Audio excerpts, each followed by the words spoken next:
Pierre Villette, bonjour. Bonjour Nathalie. Comment allez-vous? Ça va bien, merci. Alors Pierre, est-ce que tu pourrais un petit peu nous parler de ton activité? J'ai vu que tu faisais pas mal de choses. C'est vrai, raconte-nous oui. un peu ton parcours de thérapeute. Je me définis comme un thérapeute holistique. Alors c'est un grand mot, ça veut simplement dire que je m'occupe de l'ensemble de la personne, que ce soit de son corps, que ce soit de son mental, ou que ce soit de ses émotions, ça veut juste dire ça. Et donc je m'appuie sur deux outils principaux, le coaching de vie, qui est une relation d'aide dans le développement personnel et dans le développement professionnel. Et également, je fais des soins énergétiques et je m'appuie sur du Reiki, du soin de guérison. Et ça me permet de traiter la personne dans son ensemble, à la fois dans son mental, dans sa construction mentale. Et donc là, je m'appuie sur les outils de coaching, de la PNL, de l'hypnose, de l'IMO, donc c'est l'intégration des mouvements oculaires. C'est un grand mot, on s'est juste aperçu que souvent un traumatisme émotionnel, en faisant travailler avec les yeux, on arrivait à l'extraire, à le désensibiliser par l'IMO. Simplement ou il y a quand même une complexité Non, c'est assez simple. D'ailleurs, on trouve ça dans quelques films où on voit par exemple dans Les Négociateurs ou dans Les Mentalistes, où on regarde les yeux et en fonction des yeux, on sait si la personne est en train de construire son discours, en train d'écouter, en train d'aller chercher un souvenir ou de se parler elle-même, des choses comme ça. Et le fait que ces yeux sont reliés au cerveau font qu'en bougeant ces yeux avec une technique précise, on arrive à désensibiliser un traumatisme, une émotion. Voilà, ça c'est pour l'intégration des mouvements oculaires. C'est la source de l'EMDR qui est un peu plus connue aujourd'hui avec une marque, etc. Mais l'origine, c'est bien l'intégration des mouvements oculaires qui sont issus de la PNL, de la programmation neurolinguistique. Okay. Donc voilà, donc ça c'est pour la partie coaching. Et pour la partie soins énergétiques, je suis maître Reiki, donc je fais des initiations Reiki, mais surtout je fais des soins énergétiques aux gens qui ont un impact à la fois sur le corps, mais sur l'esprit et sur les émotions et qui permettent d'aligner les chakras par exemple, ou de relaxer profondément la personne, ce qui peut me servir dans une séance à peut-être la relaxer pour qu'elle soit plus accessible pour un protocole PNL sur une difficulté particulière.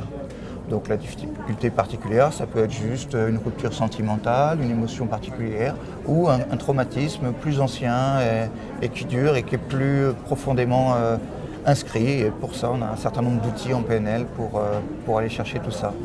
Donc c'est étonnant parce que tu es quand même formé à une multitude d'outils que tu choisis en fonction de la personne que tu reçois et que tu as en face de toi. Alors c'est une très bonne remarque. Effectivement, ce sont des outils. Je me suis formé à beaucoup de choses parce que tant que je n'avais pas cet ensemble d'outils, il y a des cas que je n'arrivais pas vraiment complètement à traiter. Et c'est pour ça que petit à petit, je suis allé chercher d'autres outils pour compléter ce que je fais. Et c'est pour ça que je m'autorise à m'appeler thérapeute holistique aujourd'hui, parce que j'utilise effectivement les outils en fonction de la personne, de ce qu'elle amène. Et en fonction de ce que je ressens également, de ce que m'amène la personne. Si c'est plutôt de l'émotionnel, si c'est plus co-construit, si c'est plutôt quelqu'un de cérébral ou au contraire plus dans l'émotion, dans le cœur. Voilà. Alors on ressent que finalement peut-être un thérapeute a besoin à chaque fois de rajouter à son panel d'outils des choses supplémentaires pour pouvoir encore évoluer. Est-ce que ça a été un petit peu ton cas? C'est une excellente remarque. C'est effectivement lorsqu'on commence à aller chercher des techniques comme ça, je crois que c'est sans fin. C'est toute sa vie, on va aller chercher quelque chose de plus pour ajouter une palette, pour ajouter comme une couleur à un peintre qui n'aurait pas toutes les couleurs. On va effectivement chercher une corde à ton arc. Des choses, des cordes, des nouveautés. On s'intéresse à tout ce qui est effectivement récent, qui vient de sortir dans les neurosciences ou dans l'énergie, effectivement. Donc c'est une formation qui ne s'arrête jamais finalement. Oui, je pense que ça ne s'arrêtera jamais. Je pense que ça ne s'arrêtera jamais, c'est tellement intéressant de traiter. Et l'humain est tellement complexe qu'effectivement les outils sont très intéressants à aller chercher pour répondre à la complexité de l'être humain. Alors pour les gens qui nous regardent aujourd'hui, qui peut finalement venir te consulter? Je dirais tout le monde.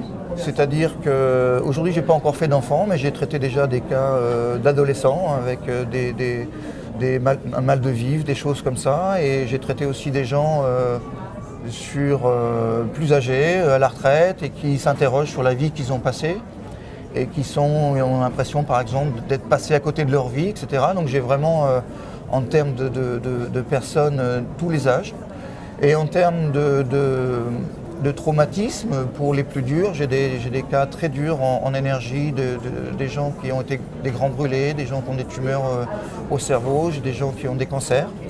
Et puis des choses un peu plus légères, je dirais, comme une rupture sentimentale, comme un manque d'amour dans l'enfance, comme des choses comme ça. Ça peut être vécu comme un énorme traumatisme. Ça peut être énorme pour la personne, c'est toujours énorme pour la personne. Les gens qui viennent nous voir, fatalement, c'est quelque chose d'important. Mais je dis léger parce que dans la thérapie, en une séance par exemple, sur la rupture, en une ou deux séances sur la rupture sentimentale, on arrive à traiter. Sur la tumeur, ça prend beaucoup plus de séances. Voilà, sur un traumatisme ancien, ça prend quand même plus de temps. Mais dans tous les cas, c'est de la thérapie brève. Ça ne dépasse jamais 10 séances. Contrairement à d'autres choses où on s'engage sur plusieurs années, là on s'engage sur quelques mois. Alors en pratique, ça se passe comment? Tu rencontres la personne, vous faites une première séance peut-être pour établir un bilan, et après toi tu vas choisir l'outil le plus adapté. Encore une bonne remarque, c'est effectivement ça.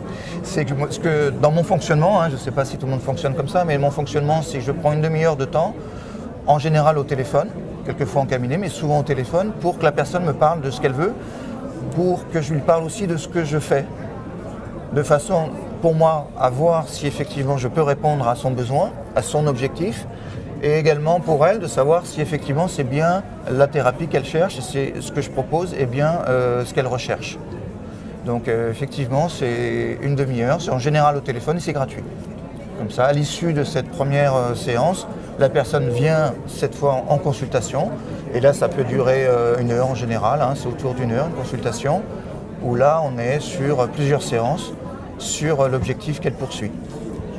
Voilà. Alors, tu reçois à Versailles, en région parisienne. C'est ça, je reçois à Versailles, dans le quartier Saint-Louis, rue Saint-Honoré, et je reçois également à Paris, dans le 16e, au métro Passy, dans un centre dans lequel il y a plusieurs autres thérapeutes qui font de l'ostéo, qui font du shiatsu, qui font du massage énergétique et de la fleur de Bach.